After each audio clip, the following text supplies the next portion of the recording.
Haka zan fara yau ba amshi kuka nake, gyara muka zo yi ku kiran da baka nake, yan ƙasa ta na kuka ne shiru hauka nake. Subhanallahi na ma rasa ta ina zan fara, Allah ka kiyaye yawan kisan da ake zamfara. Ana kashe mutanen cikin birni da na karkara, ana ba matasa kwaya dan a ja hankalinsu, hakan yakan ja rushewar darajar dandalinsu. Abin sha'awa matasa da na ga taruwarsu, Allah ka yi mana maganin duka damuwarmu, amin. Yanzu za ku ji dalilin da ya sa aka taru, an kira taron gaggawa ne don a kauda taru. Tattaunawa ce ta musamman ta samu kajeru, wasu a kar wasu a tsaye wasu kan kujeru. Mu yi wa annabi salati don kashe kiɗa, Allahumma salli ala sayyidina Muhammad.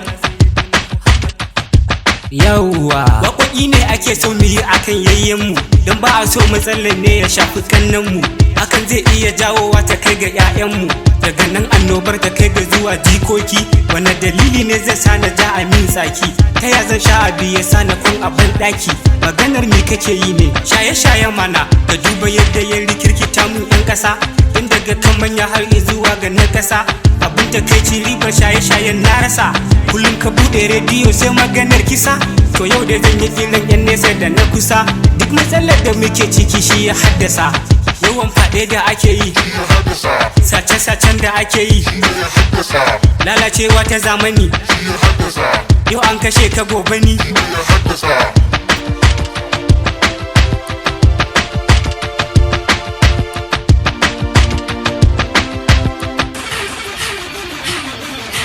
Ni a ganina yadda za a magance damuwar, a fara rusa duk wata mummunar kasuwar da an kasan ana kai kayan mayan asiyar. Daga nan za a fara rage karfin damuwar, in muna son ci gaban mu sai mun tura kokuwar. Doka ta hau kan manyan alaƙar siyasa a kawar, dabara da yanzu ta rage wa mai shiga rijiya. Manya da yara ku zo mu kare lafiyar jijiya, shaye-shaye kan sa a sata don mutuwar zuciya, lalacewar yara kan sa iyaye ciwon zuciya. Abin mamaki shaye-shayen ma wai har da mata, gashi ni a raina na ɗau duk wata mace kan wata. Yawaitar kuka na ke sa silar girman kasalata, na jima da alƙalam a hannu na rubutu, to lalle kan mutan ƙasa ta kowa zai fahimci. Rubutu ne yake warewa bambancin karatu, ba buri na a san suna na a waƙar ƙasar ba, abinda na fi so kowa ya ji ya gyara ta ba.